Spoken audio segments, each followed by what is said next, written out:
So I am so excited that Secretary Ghaly is here, but I'm not the one introducing you. So could the folks come up who are introducing Secretary Ghaly?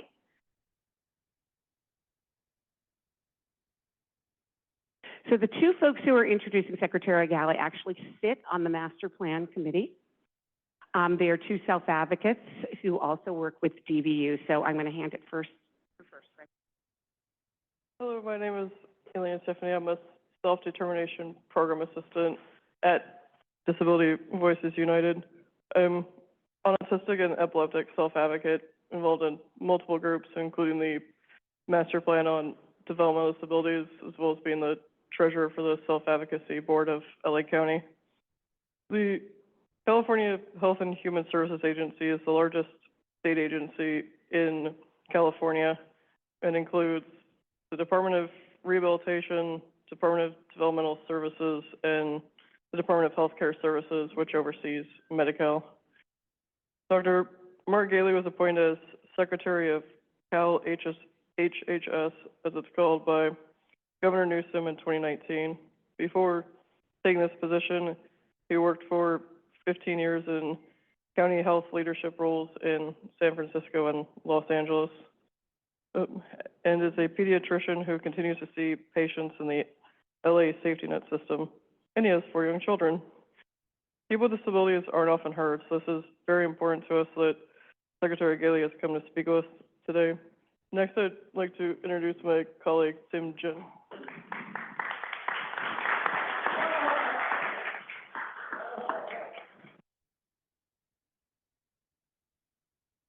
Thank you, Elena, for introducing us to Dr. Ghaly. For those of you who don't know me, my name is Tim Jin and I'm the Director of Empowerment Programs at DVU, and, like my colleague, I'm also on the Master Plan Committee. Dr. Ghaly, I want to express my appreciation for your tireless dedication to prioritizing the disabled community during the COVID-19 pandemic, particularly in facilitating our vaccination efforts and ensuring we get support while in the hospital.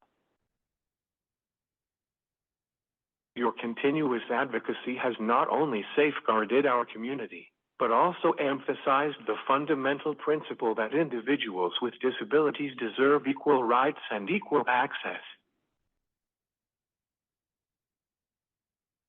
And now, as you embark on creating the Master Plan on Developmental Services, we look forward to thinking outside the box to make the systems that are supposed to serve us more equitable, accountable, and accessible. Thank you for ensuring that, through this planning process, the voices of people with disabilities are authentic and heard. In fact, we are the main stakeholders, since we have the most at stake. Our voices should be heard above the rest, regardless of our mode of communication. Even those of us who type with our toes have a lot to say and contribute. More so now because the weather is starting to get warmer and no socks.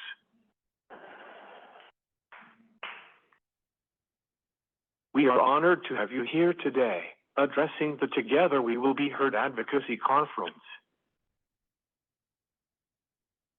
And now I would like to introduce Secretary Dr. Mark Ghaly.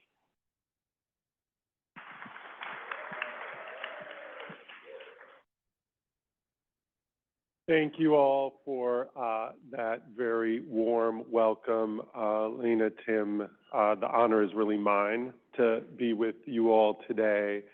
And just to both of you, I am grateful for not just the introduction, but what Tim and I know we missed having you in the meeting earlier in the week, but we are so happy that you'll be part of that important process, and others in the room that I had a chance to say hello to on Wednesday at that kickoff. I just want to thank you for what I know is going to be this journey that we're going to go on. And I really appreciate the point, Tim, you made that your voice and the voice of others needs to be at the front of our process.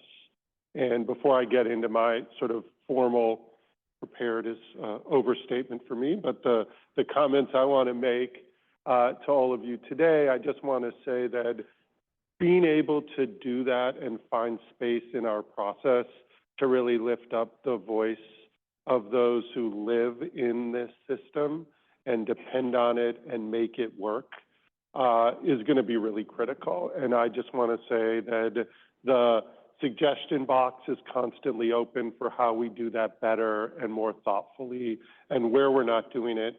I know we received, and some of the partners in crime to get that done, Nancy, Catherine, others maybe in the room who are helping plan that process. I mean, we've already received a lot of good feedback about how we could do better than we did on Wednesday.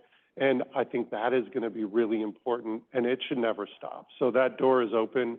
So please share with us your ideas for how we make this process better. Just as a little preview, I'm grateful for a full hour with all of you, but I'm only going to talk for about 15 minutes because I'm much more excited to hear the questions. And the questions, everything is fair game. As I like to tell my kids, bring it, right? Like, I'm happy to hear what are the concerns, what are the areas of excitement, and I'm going to do the genuine best job I can to have live dialogue about those issues here. If I can't answer a question because I don't know, or we have to prepare that a little bit, I'm happy to tell you that pretty straight up, and then we can go from there. But I hope at the end of my time with you, you have a clearer sense of what we hope to achieve through the master planning process, but more than that, that you leave a bit more invigorated and excited to be part of it. Because without you, it frankly doesn't make any sense to do. So as I started on Wednesday, one of the parts of my job or my history that gets overlooked is just my job as a pediatrician. And what I had the privilege of doing, especially most recently, although it's not that recent anymore, in Los Angeles, where I had the privilege of serving kids in our foster care system in Los Angeles. I also oversaw the work in our juvenile detention facilities, as well as helped make links to behavioral health services in Los Angeles County in the public safety net. And through a lot of those experiences, I either directly had a chance to refer young kids, and often in the foster care system, to the regional centers. And it was in those experiences over many years of struggling to figure out how to do that, that you realize the deep inequities that people experience in this system. And an example I mentioned Wednesday, I've mentioned it before, but sadly, I worked at Martin Luther King Hospital and their outpatient services in South Los Angeles, and I would refer kids to the South LA Regional Center, and then some kids, and I would even say the lucky kids, they were actually being referred to the West LA Regional Center. And the reason why I say lucky is because there was a difference in what those kids, even when the needs seemed to be identical, what those kids were able to get and how it was received in the access points. Another story I also told on Wednesday was in my job overseeing what happened between mental health services and other services in LA, how many times I had to literally referee who was in charge of serving a young person. And a story that I remember to this day in a very palpable way was a young child regional center client in the child welfare system with significant behavioral health needs, stuck in a parking lot of a hospital while we were trying to decide where the kid should get care. The family couldn't manage. The hospital wasn't sure that if they opened their doors to him that he'd ever leave. And it was just a horrible case where over days, not just minutes or hours, but days, this young child stayed in that parking lot wondering what we were going to do for him. And I know you all have countless stories, but at the belly of those stories is a challenge with equity. And I want to start and spend most of my time on that, because if there's any anchor to what we do in our agency, it is designed to be around equity. And I say designed because over the years of sort of talking about the inequities in our systems broadly and trying to address them, I realized that we end up talking about it sometimes more than we're actually able to advance it. And I try to understand why that is the case, and there's so many reasons. There's rules around how we contract that frankly cut some providers out that could deliver on equity better than others, and we have to figure our way through that. There are data blind spots that we don't have that allow inequities to continue. I would say the DDS systems are vulnerable to those in spades. And part of what we hope to do in the master planning process is really try to create a table where people, and again, for those who heard me say this on Wednesday, it's really important, who have living experience, not just lived experience, not just, hey, we experienced it last week or last month or last year or a decade ago, but who are living it today, actually sit up and stand up and share their ideas for how those inequities can actually be beaten down, torn down, and us see things very different than what we have today.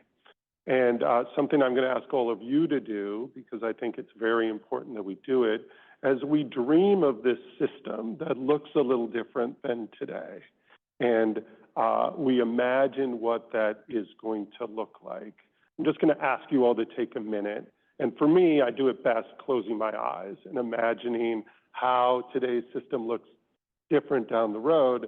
And I hope when we have a little dialogue back and forth, some of you are willing to share with me what you see that system looking like different than today. So let's just take a minute and do that. And for those who did it with me on Wednesday, sorry, I'll do it again. Maybe it'll look even a little different based on what you talked about on Wednesday. So just take a moment and do that.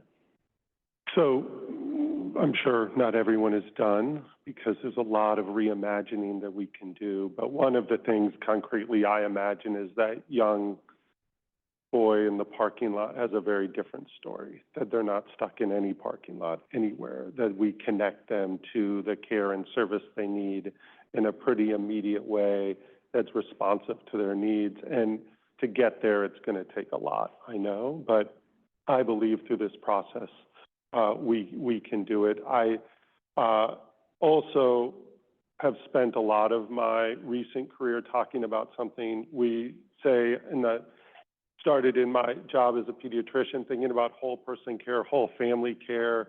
The idea there, I know you're all familiar, is we're not just one system. We're not the brain versus the body. We're not physical health versus, social needs versus behavioral health. We embody all of it at once. And I know in my conversation, Kavita, I'm going to sort of just say the work you're doing, you shared it at the table I was at on Wednesday, really does encompass this notion of whole person, whole community care and supports. And as we think about manifesting that in the DDS system, to me, what that means is talk a lot about breaking down silos. I think it's just as important to talk about connecting dots, because the silos erased don't mean that the dots connect. And part of what we want to do in this master planning conversation is understand what the dots are and how they could connect differently. So very clearly, I can tell you that Nancy's job overseeing the department, there's a ton of dots that within the department could be connected better for people, no doubt. We've talked about that and recognize it. But what's even more important, I would say, are the dots that live outside of that department, that live in the Department of Healthcare Services, that live in the Department of Social Services, that live in the Department of Rehabilitation, and finding a way to insist that those dots get connected is part of what we want to do in this process. And how will we do that? as these conversations evolve, representatives from those departments won't be just invited, they'll be expected to be there and connect the dots. And if I could anoint everyone in this room as sort of a chief dot connector, that is the job that I see us needing to do more of. And your ideas on how that happens and how that happens seamlessly and successfully, I think is going to be very, very critical. And it isn't even just our departments in HHS. I hope, just like we did in other master planning processes, to invite other groups to the table. The Department of Transportation, they have a big role in helping us get access. I mean, it's great to be able to do things virtually, but getting from A to B to receive a service or participate in an activity or go to work and have that purpose matters. How about housing? I mean, we know that there's a lot of energy. I'm excited about it in the housing space, but our colleagues at the BCSH agency bringing in that housing element. So we will not just keep our own silo of HHS and stay in our corner. We are, at the governor's direction, including and insisting on those other entities to come together. The other part of this planning process that I think is so critical are that, yes, we have our core committee, but this intent to have many groups come together, whether it's around a very specific issue and challenge or service type, or whether it is about connecting dots and how do we do that better, that there'll be opportunities to participate in this process at multiple levels and in multiple settings.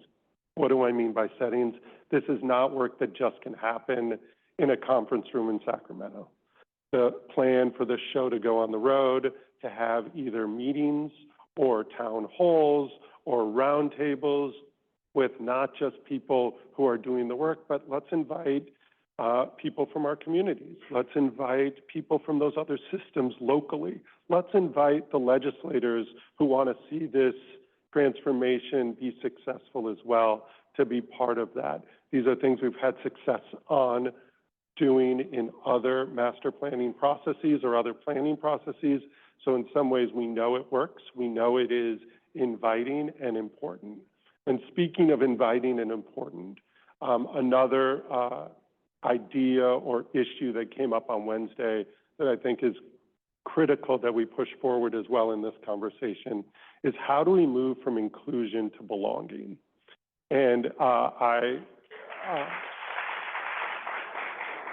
think that concept, the way I like to describe it is inclusion is being invited to the table or the party.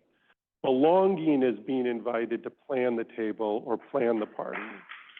And I know that it takes a lot to move from feeling like you're included to feeling like you belong, but I hope that you will help us use this process to create a stronger sense of belonging. We can make a lot of transformations and change the rules around A, B, and C that could be very meaningful and create opportunities for all the things I know many of you are hoping for, things like how do we create greater transparency in the system? How do we create some consistency in experiences across regions of California? You know, we reward ourselves or compliment ourselves for being a state with an entitlement, and that's fantastic. But if that doesn't turn into real change and real opportunity for people, it's probably not worth the, certainly a nickel and certainly not the amount that we invest in the system. I am clear that we will end up having conversations in this process about resources, how flexible they are, how much they are, fair game. Of course, we should talk about that. And we need to talk about how we make sure those resources are being used effectively for the needs that the community not just wants, but really demands out of this system. I want to end and wrap up with just where Tim's comments made me feel is important to center and be. If we're going to talk about equity, we've got to make sure your voices are included in the biggest, strongest way possible. And yeah, worth applause for sure. But you all have to hold, we talk a lot about accountability, local accountability at the state level, like you need to be accountable to this funding source or this program, but we also are looking to have you hold us accountable, that we deliver on a process that I'm sharing with you a little bit about today, but also that these outcomes really manifest in what we do to change the system. And from a timeline perspective, we have put out there that this process probably takes about a year, maybe just a little under a year, so we give it the due time. And like I've said on many other things, it will be done when it's ready to be done. In some ways, we're not going to force it in a certain place. That said, we hope to have something to think about for our next budgeting process so that we can make the changes that this plan really pushes and promotes. So with that, Judy, I just want to thank you for, you've been a persistent inviter. I haven't always been able to clear the way to be here, but this year it felt particularly timely, your invitation to be part of this. I'm just really thrilled to have a chance to think big with all of you about what we can do. And I hope we can use the remainder of the time to just go back and forth with a group of you, one of you in particular, whatever comes, I'm happy to try to engage in.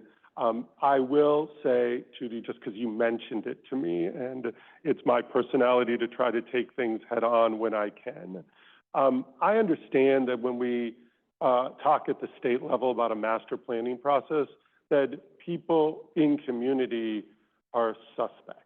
Like, here the state goes again, or here they go again at a level that feels out of reach and out of touch. Do they really understand what they need? Is this some way to take resources away or cut services here or do this or that? So let's talk about that. If that's a concern any of you have, here's an invitation, at least with me, but hopefully it doesn't go away. It doesn't end at 10:30. It's something that you feel the door is open around so that we can talk about, because I think we think about a lot of things among our team, given our experiences and who we bring to the table. But I know there's things that all of you are thinking about that we haven't yet thought about. And I'll tell you, hey, I don't think we've thought about that, Nancy, have we? And, you know, maybe you can jump in and help me on occasion. But those concerns are, I hope, well, to me, very understandable, and I will respect all of them. And I hope to demonstrate how those aren't what we're here to do. And if, in fact, it turns out that that's a real concern, we will make a commitment to see how we pivot so it's clear to you moving forward that that's not what we're here to do. Because the last thing I know I want to spend my time on is anything that effectively drives inequities even deeper than we see today. So, again, thank you for the invitation and the time with all of you, and let's get going with some conversation.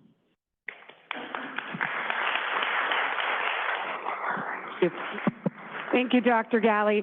Okay, so here's the opportunities. So there is, who's sitting there? Monica. So that is a microphone standing right there. So for those of you who are able, please go and line up at the microphone to make your comment. For those of you who are unable to get to the microphone, you can raise your hand and Nina will bring the microphone to you. But we wanted to give everybody a chance. Please try to keep your comments or your questions somewhat brief, because I'm sure there's going to be a lot of people who want to speak. Tina is our first. Go ahead, Tina. My name is Tina Ewing Wilson. I'm a self-advocate, and I've been living in the self-determination program for 22 years. Longer than the self-determination has been statewide. I was in the pilot project back before there even were FMSs. And so I have like a lot of life experience. And I really appreciate that you're doing this, because we need help. Our system is broken and it needs to be fixed.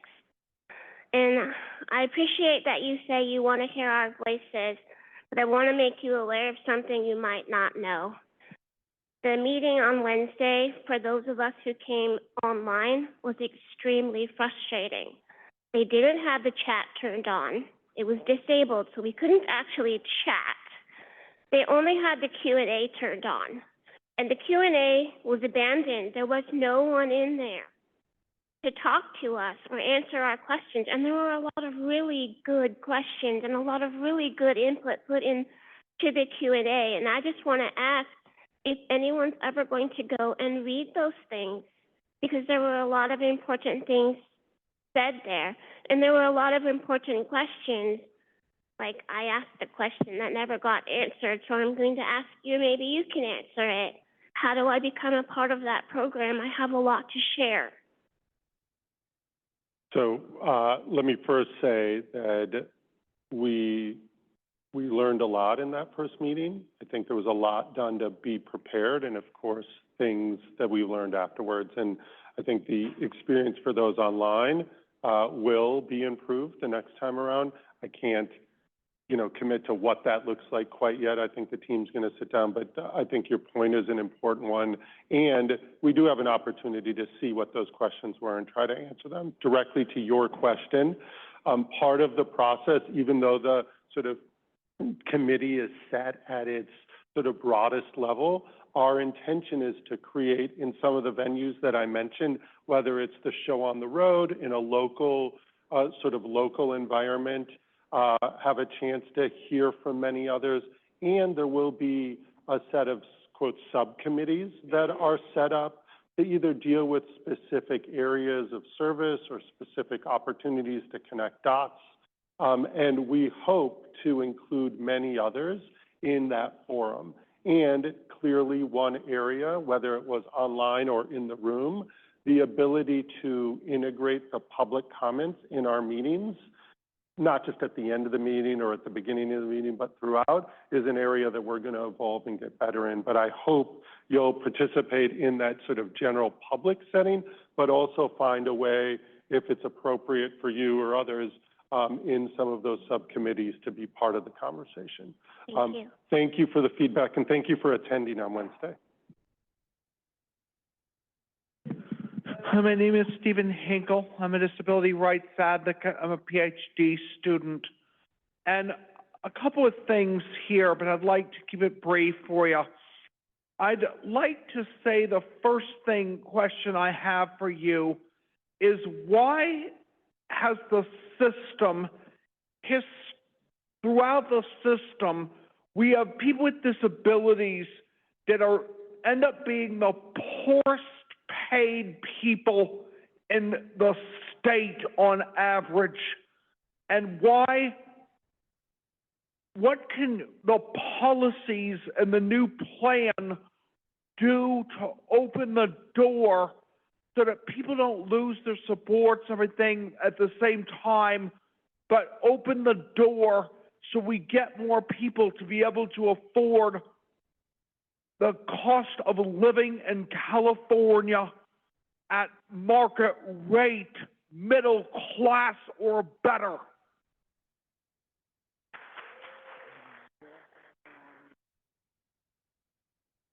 Thank you. Thanks, Stephen, for the question, and for just congratulations on continuing your work towards your PhD. That's fantastic.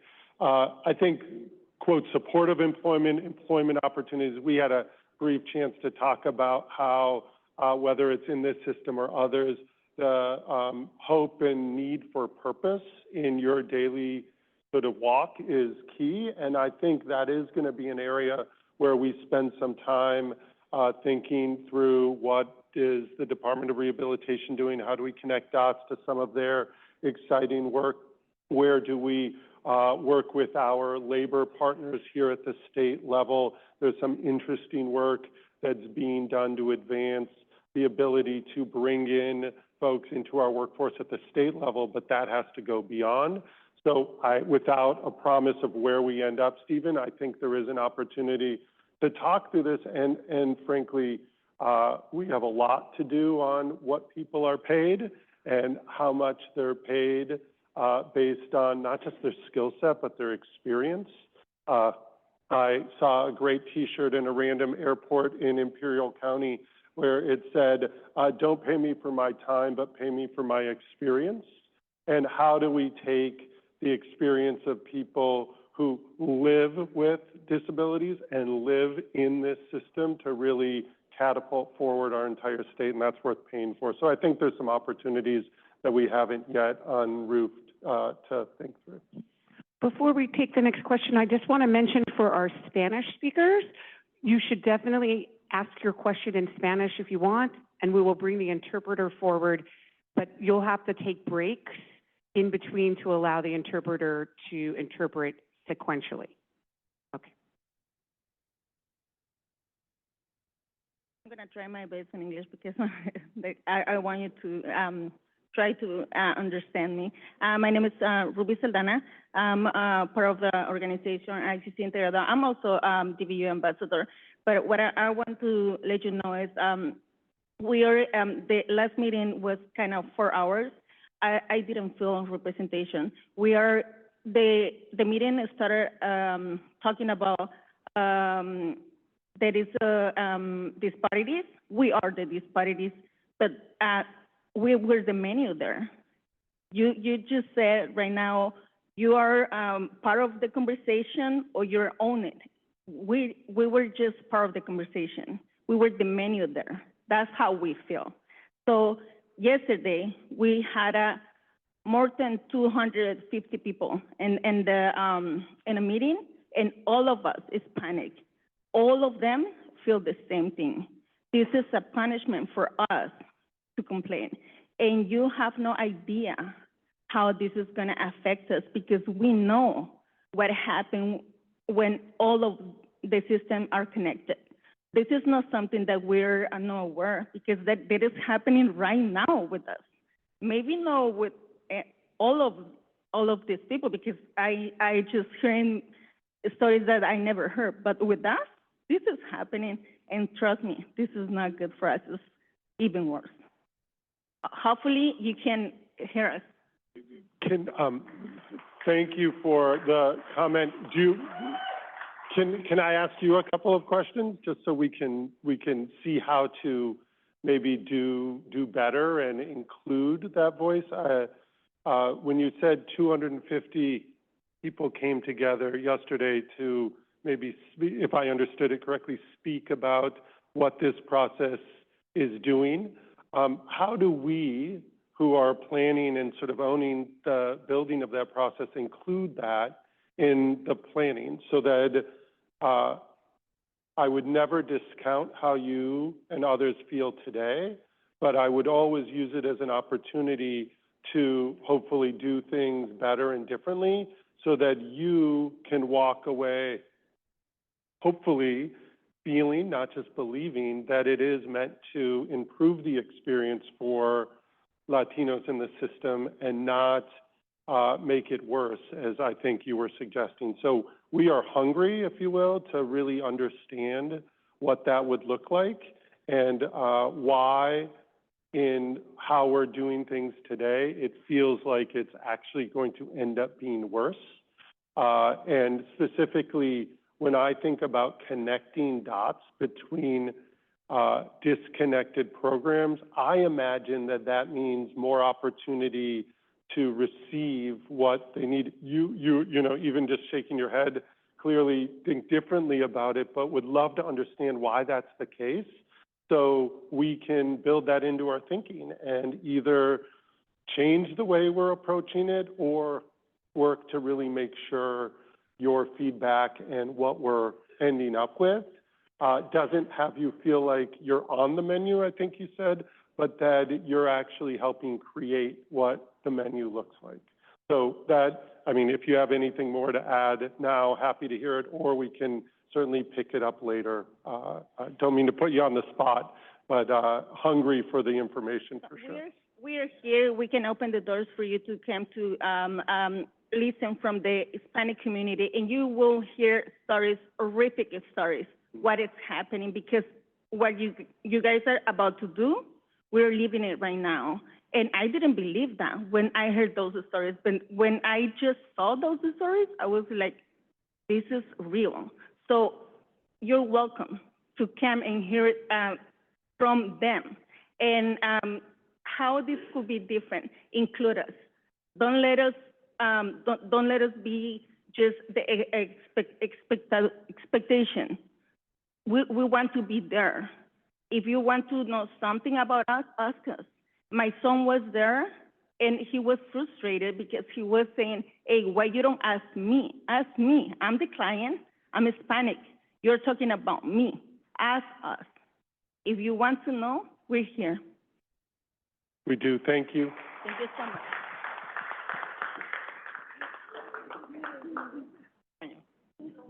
Once again, un momento, does Otto want to say something? Okay, we're going to just take one person from the audience.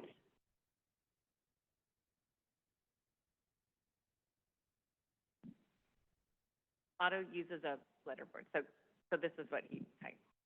First, I have some swag from my friends and I that we want to give to you that they designed, so that's that. And then he typed, my name is Otto Lana. I use augmentative and alternative communication tools.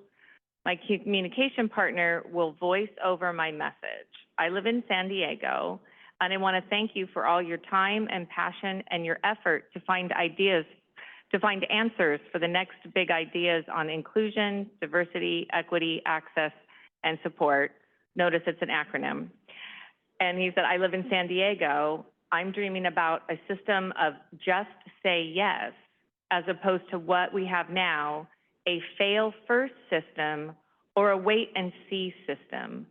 If we are a country that can send a man to the moon, we can certainly provide support to the most vulnerable citizens in our communities.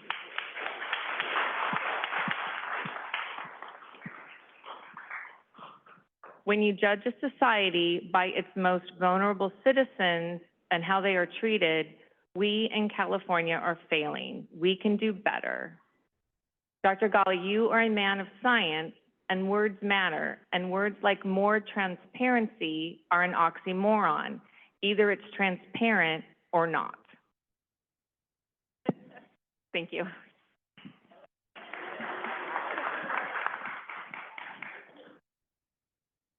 Otto, I appreciate, first, the swag, this Waves of Change button looks pretty sweet, so I appreciate it. Thank you. I often say to my team what you just said very beautifully, which is California, for all its greatness, frankly fails some of our most vulnerable people in avoidable and sadly predictable ways. And I hope this process does a little to change that, hopefully a lot to change that. And your transparency point, noted. Thank you. Mi nombre es Reina Rangel y yo tengo nada más dos preguntas que hacer. La primera. My name is Reina Rangel, and I just have a couple of questions to ask you. Nada más la primera es cómo van a hacer para que la ley IPA, la ley federal la ley federal de la privacidad se lleve a cabo con nuestros niños. Número uno. My first question is regarding the HIPAA law, how we can get the HIPAA medical privacy law in favor of our children. La número dos. ¿Cómo van a hacer que este plan maestro nos garantice los servicios para nuestros niños?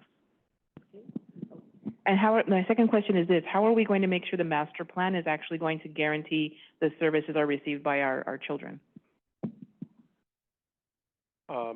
So the HIPAA law question is a very complicated question, and I think hard to know.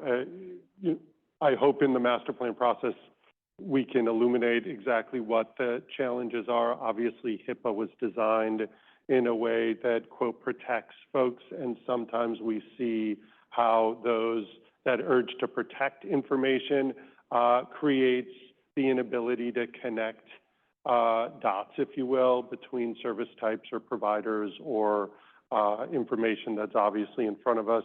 It's hard to make changes at the state level, although it is always worth understanding what our interpretation is of HIPAA law, and if there's any room to push that interpretation a little bit to drive the ability to serve more people better and in ways that make sense to them. So no promises that we're going to be able to do miracles in this space, but I think it is an area where it's always worth having conversations. And I think your second question is frankly the ultimate question of the entire master plan, not just for children, but for everyone who depends on this system and in that whole person way. So it's not just this system, but it's all the systems that it could be connected to.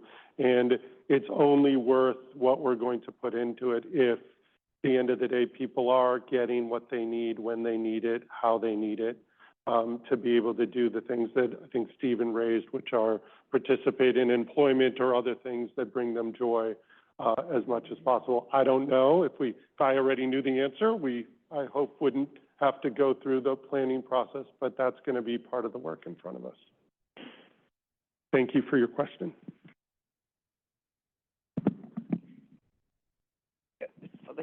Hi, my name is Beth. I'm an aging mom who just is processing in real time that my cancer has returned. So my 33-year-old son is about to fall into the system. So with that as a backdrop, and excuse the emotion, I hope that you'll look at the National Core Indicator Survey. I do agree with you. California is the best state in the union for what we want to achieve. And I honor you for staying in your job and putting this in place and doing the best you can, because you're pretty much up against insurmountable odds, I think, in terms of the practical realities. But that National Core Indicator Survey can really hold this process accountable, because that's our voices coming to you. And as an adjunct to that, it looks as if the state has switched over to just doing a mail-in survey. And I was a surveyor last year. There's no replacement for getting those human beings talking to human beings and bringing these stories back. And so I believe California's taken a giant step backwards in that regard. You'll still get some metrics, but you'll only get a small percentage of the population, and it won't be as meaningful. Secondarily, I think listening to the stories now and providing a forum for people to put those stories in. You've heard from the Latina community how many issues there are there, and I certainly hear those every day as I try to advocate for my son. There's a mom in this room who can't have her child at home because the state can't get their act together to give her the right services. So he's institutionalized and not living his best life. There's a lady in Long Beach who has fetal alcohol syndrome, who's been told by the regional center, you can't go into self-determination because you can't manage it. That's also going to be my son in a bit. You know, he can't manage it. So I hope that you'll take those real stories to bear and make that front and center, not just as input into this plan, but use that to help inform you on how to connect the dots. And lastly, I would say it's the government's responsibility to connect the dots. I think someone else said yes first, like, here's our intent. You are entitled to fair housing. You're entitled to a safe place to live, a place to eat, a place to do the things you want to do. Like, start with the family with that perspective, and then figure out how to solve the internal stuff behind the scenes. The family doesn't need to be exposed to all that. We don't need to have to understand 50 different agencies. So I'm sure you can fine-tune that and make it much better. But like, the vision for the future is, no, my name is X, I have this need. Yes, I'm going to help you today. I'm going to get you out of that parking lot. I'll figure out behind the scenes what has to change and what exceptions have to be made. And it is so not that way today. Thank you very much.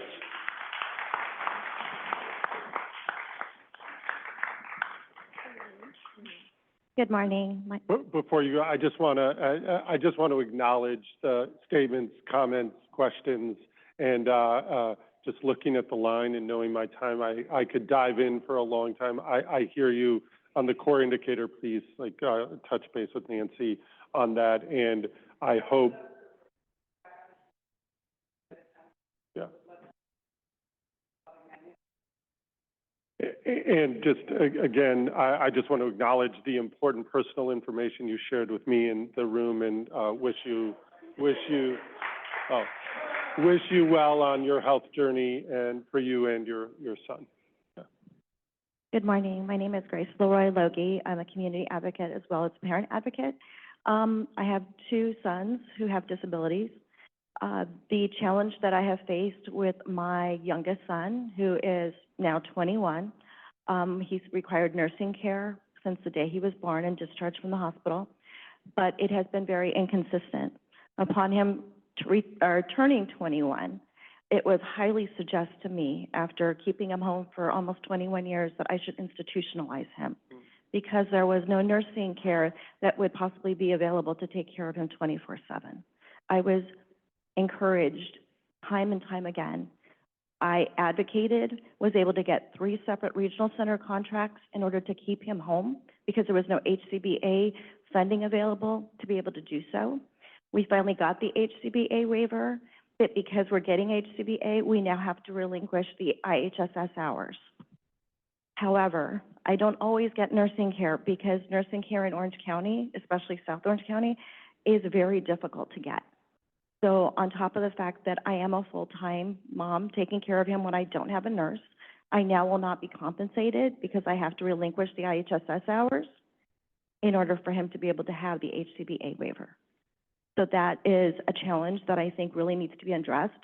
Instead of empowering families to send their loved ones to an institution, we should be supporting them and finding ways for them to be able to keep their loved one home, especially when they've been home for 21 years. And we've been doing a hell of a great job keeping them out of the hospital as many times as we possibly can.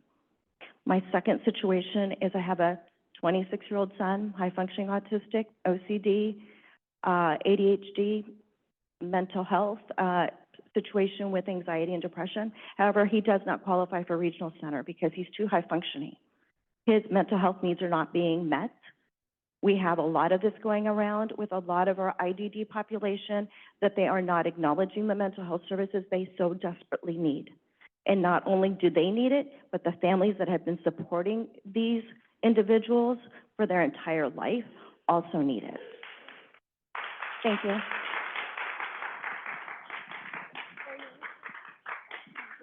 Just two follow-up comments. Again, I'll say repeatedly, thank you for sharing your story. I know it takes time and courage to talk about your stories in such public ways. I'll just say 2 things. First, any notion that institutionalizing someone's better than keeping them in a loving home, not that institutions can't also fulfill some purpose and need. I don't want to say that that's not possible, but I know in so many of our systems, families and loved ones do a better job because of that driver of love. And I want to acknowledge that and just say thank you for doing it for your two sons, but also for many people who do that. And I hope we will create a system that will never encourage someone to look towards institutions as opposed to trying their best to do what you're doing at home.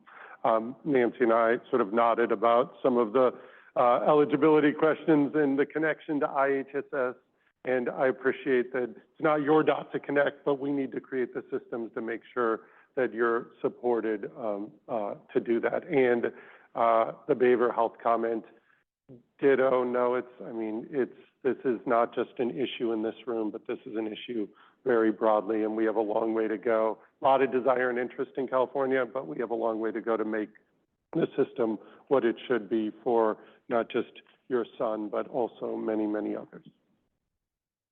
So this is what I'd like to do, because I want to make sure everybody gets a chance to address Dr. Ghaly, and we will run out of time, if you're okay with this. I'd like everybody to just take 1 minute and say what you want to say, and I'm not going to let you respond. This is what Nancy told you about me, huh? No. And then I'm going to give you a piece of paper and a pen, and you can jot some notes, and then you can have a final comment. Is that okay? Okay. Okay. It's fine. Judy, I had a feeling I have no choice in what that looks like, so I'm just going to say it's fine. No.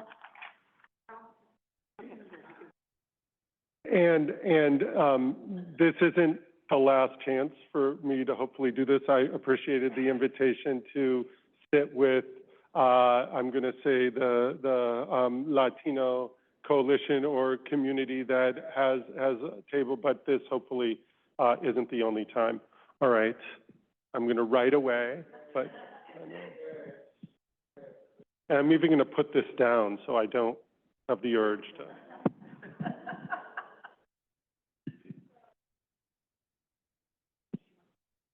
I will try English, yes.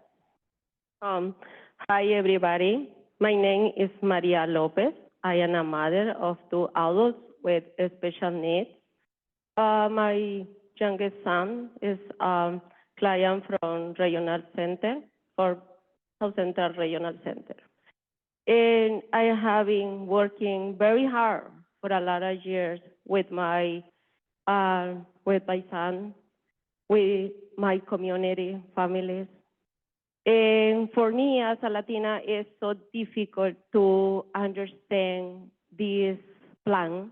When I hear about this plan, for me it's something that I think, oh, why I don't understand. Put 3 systems together is for me like, oh, they want to put 3 dinosaurs together, right? Systems very difficult to navigate for Latino families. And it's incredible for me to be here, and I am very grateful with everybody for the efforts, but unfortunately, I would like to see panels with real clients from Regional Center. Not only 2 or 3 clients, but this system is from them, for them, by them. Was created for them. So they must be included every time, in every meeting, all time.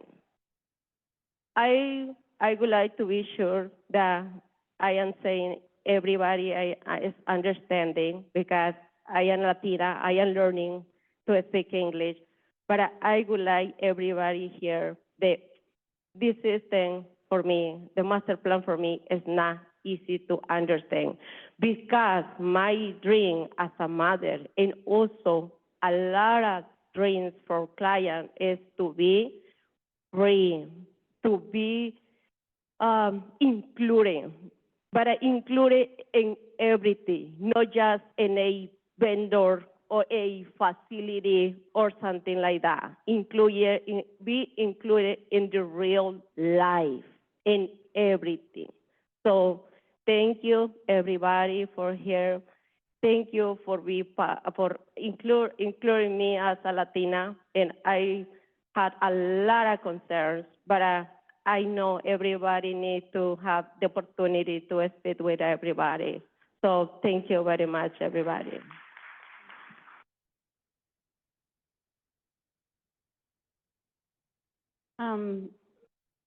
Mi nombre es Claudia Rivera. Mi hijo pertenece al Centro Regional de Orange County.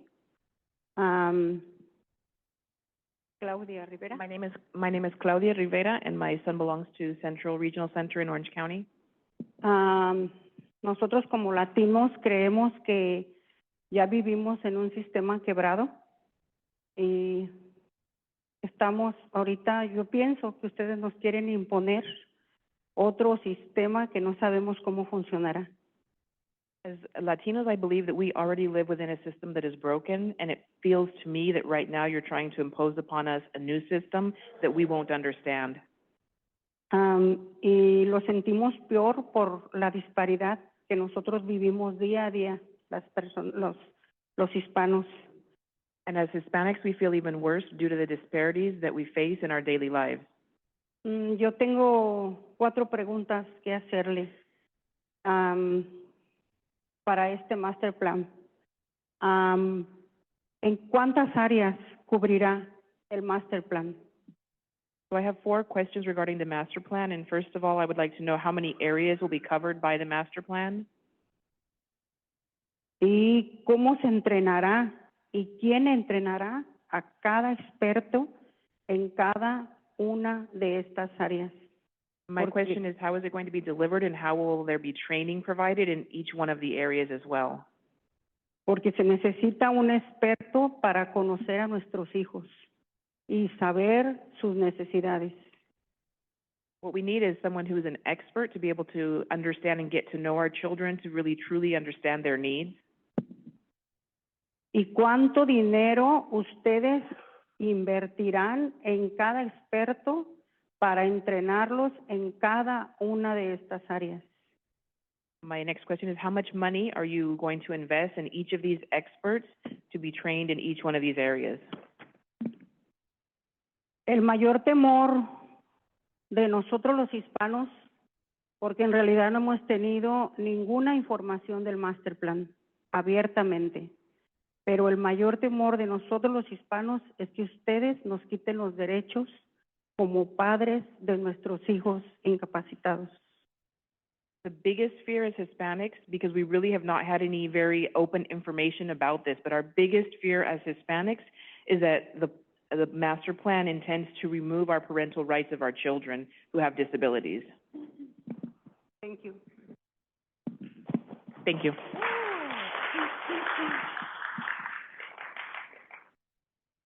My name is Christine Libertis. Thank you very much for your time today, for being here. I'm a single parent of a 14-year-old nonverbal, severely impaired special needs son. I'm here to bring awareness to the autism crisis that we have in Orange County. I'm here to bring awareness to the struggle amongst most special needs families in Orange County. We are suffering in unimaginable ways, and there needs to be more light shed on the severity of the situations for families such as ours. The primary resource available to we families with children with special needs is supposed to be the Regional Center of Orange County. Their primary goal to help keep families together. However, this has not been the case. Regional Center of Orange County is severely short on resources, and families are being forced to give up their children to group homes and treatment centers over 12 hours from their homes and or out of the state of California entirely. Chalk Hospital is incompetent and has no compassion for our children. Although they claim to meet all children where they are and serve all children's needs, after my son's approximately fifth 72-hour hold at Chalk Hospital, they had the audacity to call CPS on me due to the concerns for my other child who was hurt by my disabled child. This was less than 24 hours after releasing him from a previous hold, requiring me to sign papers indicating he was safe to return home. I was forced to transport him, paying $900 out of my own pocket to UCLA for up to a 51-day stay for him to be stabilized on his medications. This is the most beneficial help he has received, and it was not in Orange County, but LA County, and we need to do better. My son was abused at Chalk Hospital, and I should mention that my son is an African American, and putting him on a 72-hour hold requires that I call the police on him to be transported to the hospital, and that doesn't help us. State-funded insurance companies need to start to collaborate with local government officials, hospitals, and the regional center and come up with a plan to provide the help needed for these children and our families. My son is currently in a crisis intervention home for approximately 12 months. The original plan was for him to receive the help that he needs and return home, but regional center has pulled away from that plan, and they're pushing me to have him go to a group home at the end of his stay. I beg you to hear my cry.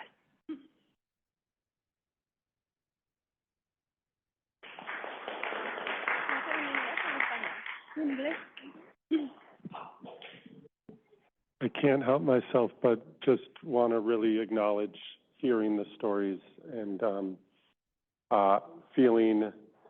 sharing some of the emotions that I see and think about and want to assure you that we can't answer every question, and in some of it there isn't a question inherent in it, but we have our work to do clearly, and just a lot of gratitude for you sharing what you did, and yeah, so much more to say, but thank you. Hello, my name is Sonia Morales. I'm Hispanic. My English is not good, but I will try to do my best. I have some questions about the master plan. I fear that they're going to take away services for my son. My son is 24. He's autistic with severe behavior. And it was so hard for me to put him in self-determination, and now I'm afraid what's going to happen when master plans take action. Because even though self-determination is with a lot of barriers for, I believe, Hispanic or minorities, is a great program, and I'll be grateful for the first year. The second thing is like you ask us to close our eyes and imagine what would be the perfect plan for people with disabilities. And for me, it's like we talk with the case manager or the person who's supposed to listen to our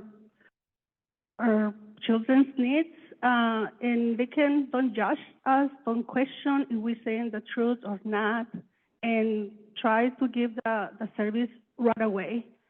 You don't need to wait after certain evaluations and months after they find a caregiver or the therapist to provide these services. There has to be another way.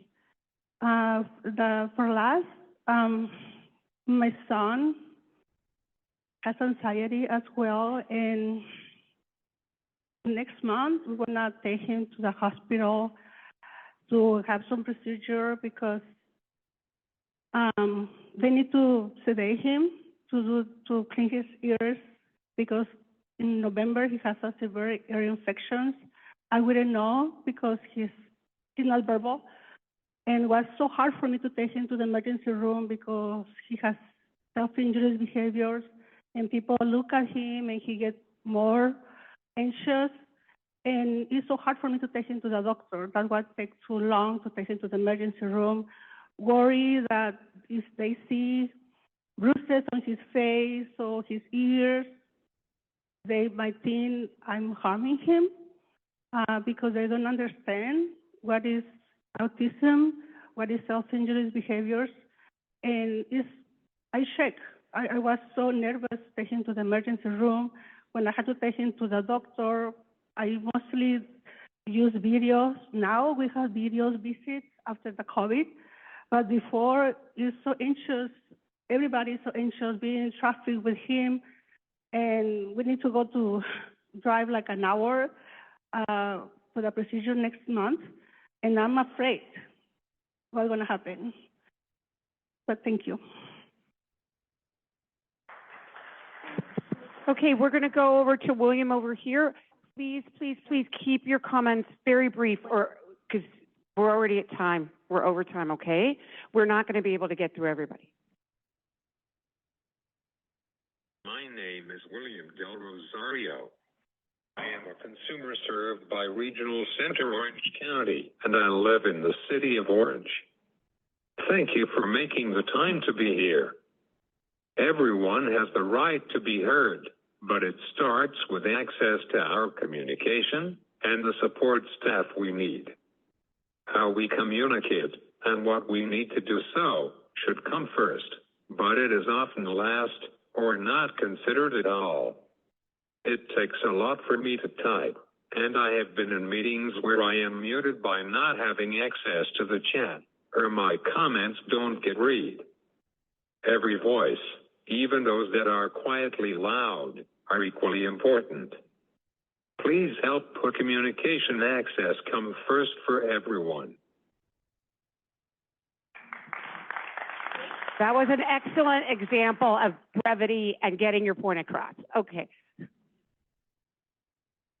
My name is Lawrence Fong. I am a father of a 20-year-old on the autism spectrum.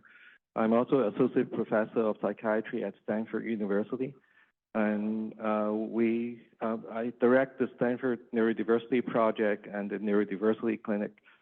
And thanks to Secretary Bachman, who had supported us to create a program that is training job coaches so that they know how to work with people with IDD, and we are getting good preliminary results.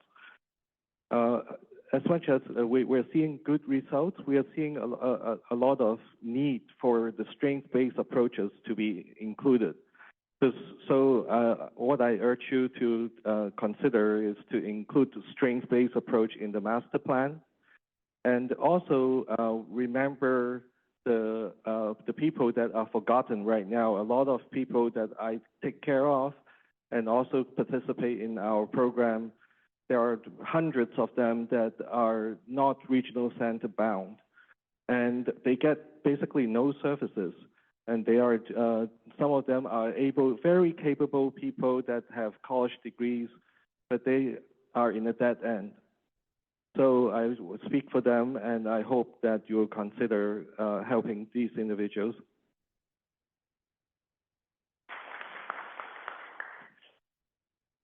Oh, hello, my name is Christiana Morales. Oh, go ahead, Judy. Okay, I just noticed new people getting on the line. If you have, no, we can't. If you have not been on the line, please sit down. I'm sorry, we're not even going to get to all the people on the line. Go ahead, sorry. I promise I'll be fast. Hi, my name is Christiana Morales. I'm the parent of a 22-year-old gentleman who's been in the regional center since he was 4 years old. He's been in the self-determination program for 3 years, and it has been life-altering for him. Our family is also a foster family with youth with disabilities, and we have decades of lived experience. I'm hopeful, but I admit to being cynical when it comes to this master plan. Bringing siloed agencies together and providing the whole person has been a talking point for as long as my son's been born and prior. I hope that this plan will walk away with actionable goals. I want to ask that you do not only focus on the long-term goals of streamlining processes and linking departments to technology. It's important, but it's years in the making. Other states offer support brokers that provide direct advocacy for consumers to navigate the maze of red tape we must wade through to get and maintain services. As a parent, what keeps me up at night is who's going to help my son when I'm gone.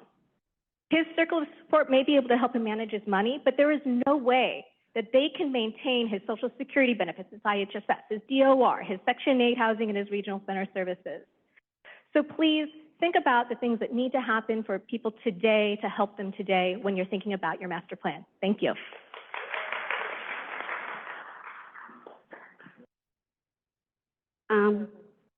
Hi, good morning, everybody. I don't speak good English, but I will try my best. My name is Ana Batres. I'm a mother of a child with autism. I'm very concerned about the master plan, to be honest, because as a Spanish community has been in disparities for years and years, and we represent like about the 45% of the client in the regional centers, and we are the community that statistically receive less services, and I'm very concerned that in the table that is representing the master plan, we don't have enough enough Spanish community on the table to represent us. So we are very concerned about it. Thank you. Okay, I'm amending one thing. If somebody else has made your point beautifully, you do not need to make it again. So if you have something different to say, please say it. But just because we're out of time, make different points, or please feel free to sit down. Thank you. Hi, my name is Tommy Barmash. Thank you very much for being here to listen to us, to hear our stories.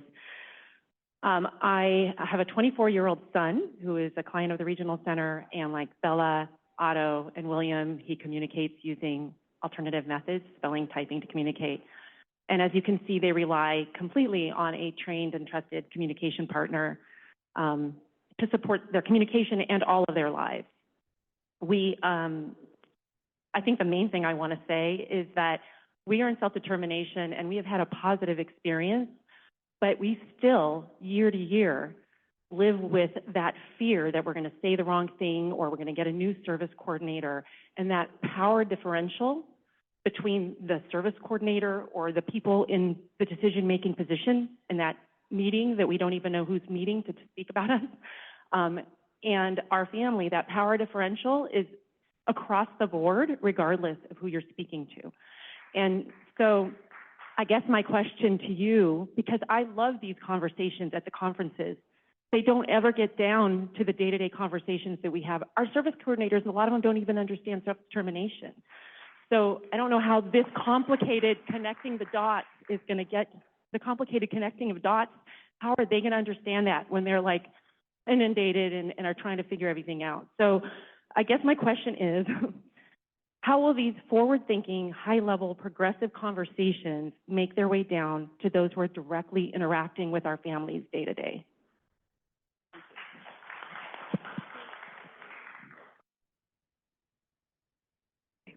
Yes. Hi, Dr. Ghaly. My name is Maribel Ahumada. I am a mother of a 19-year-old amazing son who is a client of Regional Center. And I am here talking about and representing about my community, the Hispanic community. You hear over and over again that we are very concerned about this plan. I was there on Wednesday. And you mentioned something very important early in your conversation. You know, we have to be included. My question is, how many people were there at the table making decisions? Because in my personal opinion as a mother, the Regional Center clients, the advocates, needs to be sitting at the table, being there, making decisions. Those are the ones who have to be sitting there. So my question to you is, how many Hispanic advocates were there? So we need to be sitting at the table making these decisions.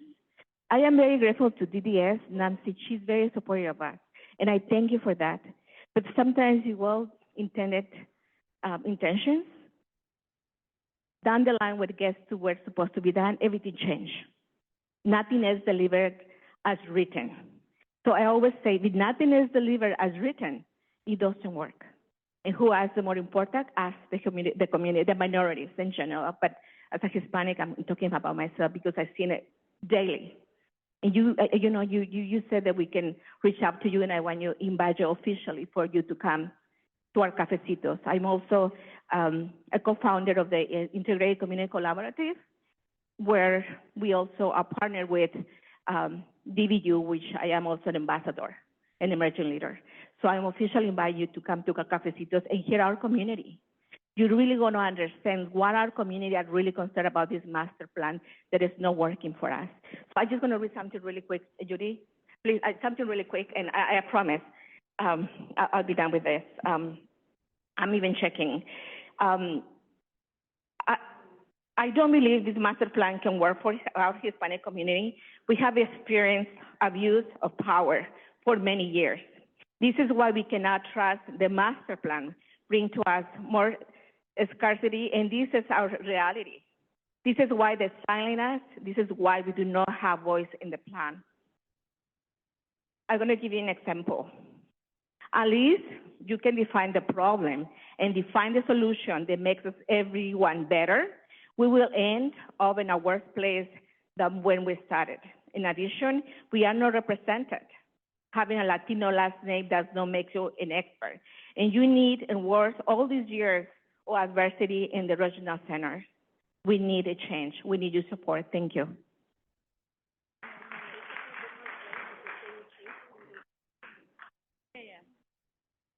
Hi, good morning. My name is Fabiola Cruz, and I'm a mom to a 9-year-old boy with autism, as well as I'm an integrator for ICC and as well as a DBU ambassador. I understand that you've been hearing from us in the same about the barriers and so forth for the Hispanic community. So I want to say thank you for being here and at least trying to understand and hear a little bit more. And thank you, Nancy, for always working with us as well. I just want to say, just quickly, same thing I just urged that everyone that's making a decision, the decision makers to just reevaluate and revise the master plan.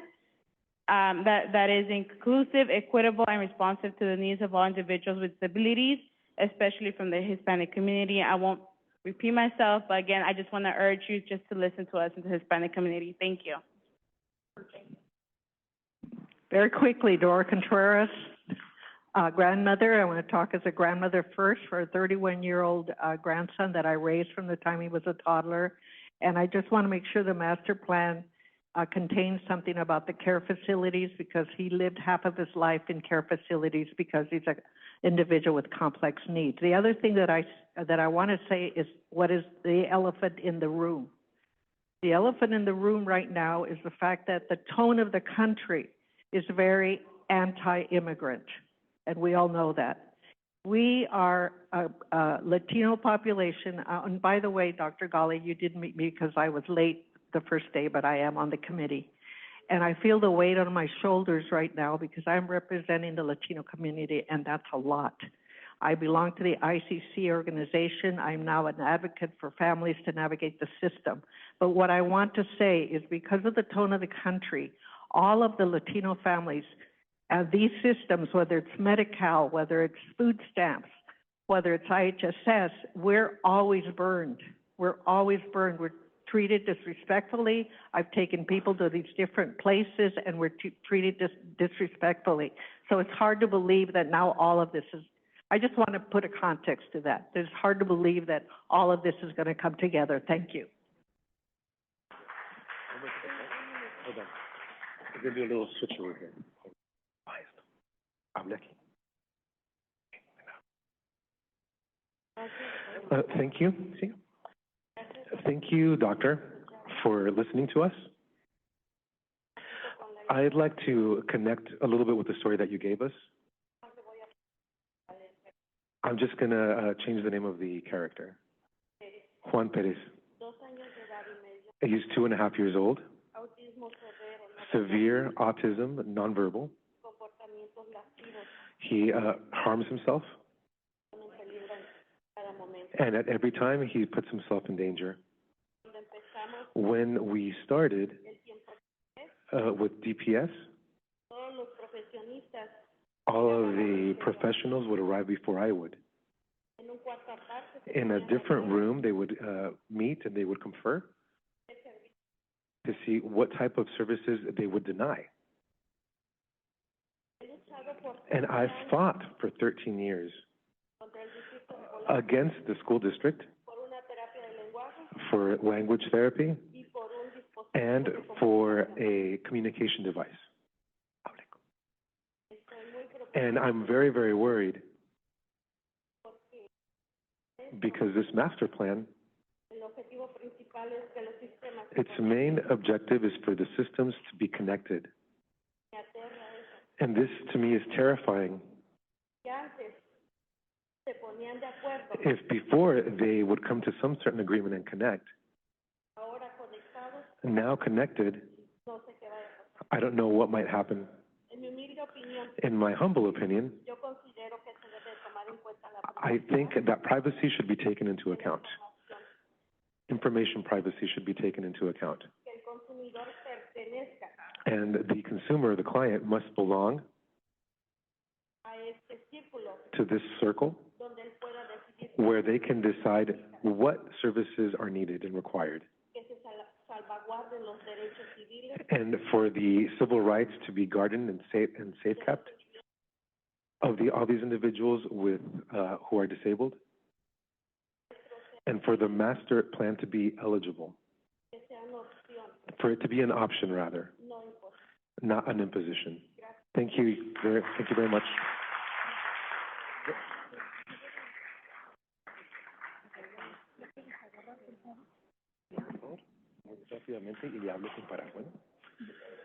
Buenas tardes. Mi nombre es Maribel. Good afternoon. My name is Maribel.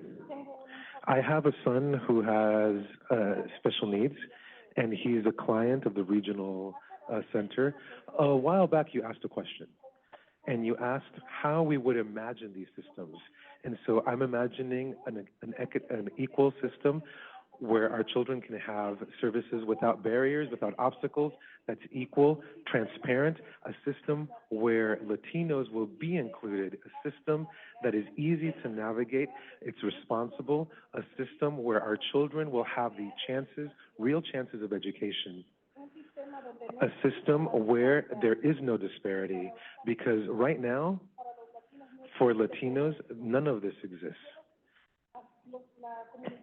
The Latin community would like to invite you to have coffee so that you can listen to our true stories and you can understand the Latin families. Thank you very much.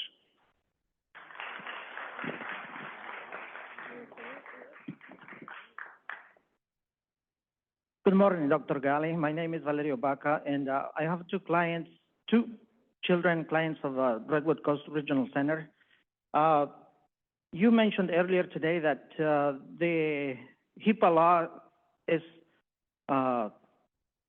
based on interpretation. We should not leave things to interpretation. That's what is getting us in trouble in the first place.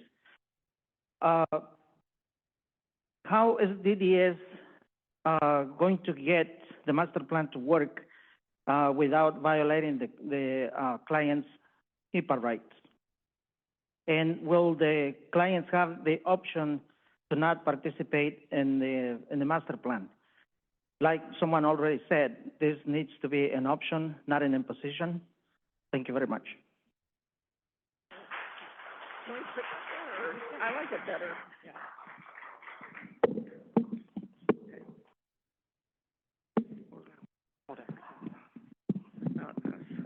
Oh, no. Okay, so I don't want to drop it. So 2 quick short asks. Mine's totally different. I'm a social worker from Fresno, California, the Valley Children's Hospital for 24 years. 2 big issues I see. One is we had a great letter from the state that allowed for people with neurodiversity and medical issues to have a caregiver with them. That date ended after COVID finished. We need one of those. I understand and talk to Disability Rights California that the what was meant for that paper should carry over into an adult hospital, because I'm in a children's and we release them at 21, right, after CCS. That is not happening.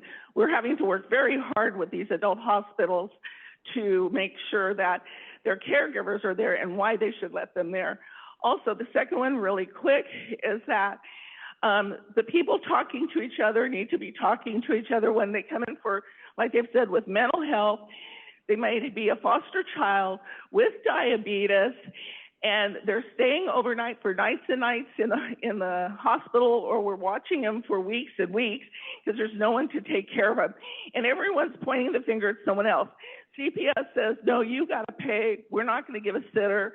Someone else is saying, you got to pay. And the hospital is paying thousands of dollars a day, which is taking a bed from someone who actually needs medical care. That's it. Thank you. Thank you so much, Kelly. Hello, Dr. Ghaly. My name is Tao Tran. I'm a parent. What I am proposing is bringing families into the health professional schools and teach students about the DD population. We need an interprofessional approach to care for this population because it is very complex. Sorry, I went to the bottom. I understand our system is under-resourced. For families to get services, they need providers, but what do you do when providers do not want to work with this population because there's no incentive to go into mental health, primary care, and pediatrics? For instance, as you already know, 50% of all developmental behavioral pediatrics is vacant. What I ask you to do is help these families who cannot find providers to bring nurse practitioners and PAs to work in conjunction with peer family advocates into the picture. These peer health advocates will support the family and educate the providers who are never trained in the system because of our ableist medical and nursing model. Thank you. Thank you. And one final comment, Dr. Ghaly is over here. Hello, Dr. Ghaly. Sandra Aldana. I am a Latina woman with a diagnosis of a rare disease that includes multiple developmental disabilities. I am an adjunct professor in public health. I have a PhD. I am 0.5% of the 1% of women with PhDs. And so I'm in a very exclusive club. Unfortunately, that means I am a little bit too overqualified to receive services, despite the fact that I've worked for a regional center, sat on a regional center board, and been appointed to the State Council on Developmental Disabilities to represent the Central Coast for 2 terms. Unfortunately, I experience now accelerated aging. I'm a wheelchair user, and I'm finding that there is just so much disparity in all of the systems that I'm really concerned now that we're entering an age where we're implementing the CalAIM program, that those disparities are going to carry over from our traditional systems into the newer systems that we're trying to implement. And I'd like to really think carefully about how are we going to move with CalAIM forward with our master plan on both developmental disabilities and aging, as we are an aging community.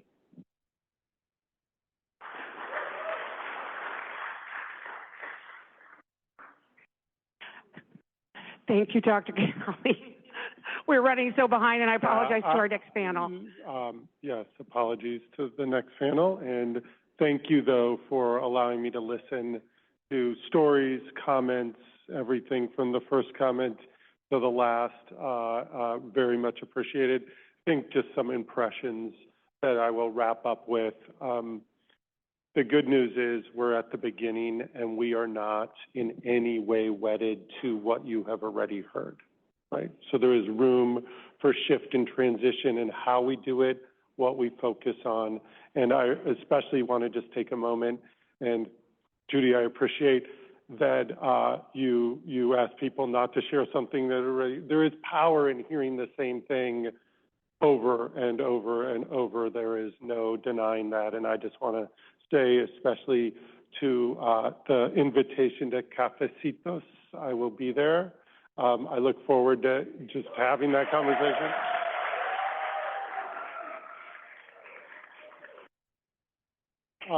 And not just hearing stories, but digging into some of the fears, frankly. I think the fear of having the master plan process turn into something where you either lose control, lose access to, lose anything, certainly not the vision. Understand that vision only matters if it turns out.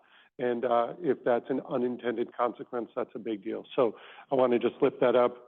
And then to so many of the focus on just the families who shared their stories with young people, in particular with autism, and the needs in that growing population of Californians, of course. There's opportunities there. And then I think the CalAIM point at the end, and I didn't have a chance to talk about what systems, and I'm going to not overuse the concept of connect the dots, because I think there are opportunities, though, with so much that the state has done in other areas outside of the work that Nancy is in charge of overseeing, whether it's a regional center issue or a service provider, the self-determination, pathways and opportunities. There's so many other aspects of service that we don't want to miss a chance to ensure are additive, not subtracting from what people receive. And we've spent a lot of time building that. So I hope those are things that we have a chance to dig into. I'll just end by thanking you again, Judy, thanking you all for letting me take another 30 minutes of your morning to listen and respond a little bit to, and just appreciate all of you joining this journey. Hopefully with a chance to keep building trust or build trust altogether wherever we are in that journey. We look forward to taking that seriously and letting you be the judge of whether we're doing a good job or not. Thank you so much. Thank you so much. Can we, I kind of feel like we need to give him a standing ovation. That was amazing. Thank you, Dr. Ghaly, for all your commitment to our community for many years, not just now. And thank you for staying extra.